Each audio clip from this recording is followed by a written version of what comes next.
এদিকে বিএনপিতে বিভক্তির ষড়যন্ত্র হচ্ছে বলে দাবি করেছেন দলটির মহাসচিব মির্জা ফখরুল ইসলাম আলমগীর। তিনি মনে করেন এবারও সব চক্রান্ত ব্যর্থ হবে।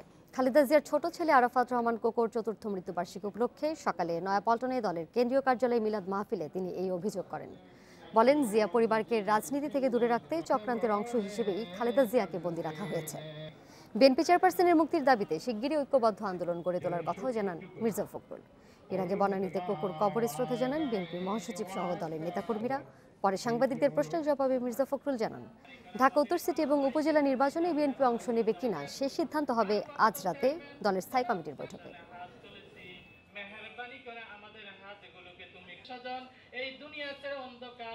আজকে অনেক চক্রান্ত শুরু হয়েছে।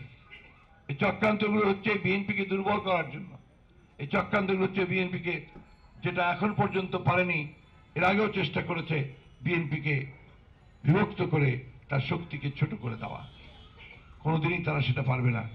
যতবার বিপর্যয় এসেছে বিএনপি সাধারণ মানুষকে সঙ্গে নিয়ে ফিনিক্স পাখির মতোই জেগে উঠেছে।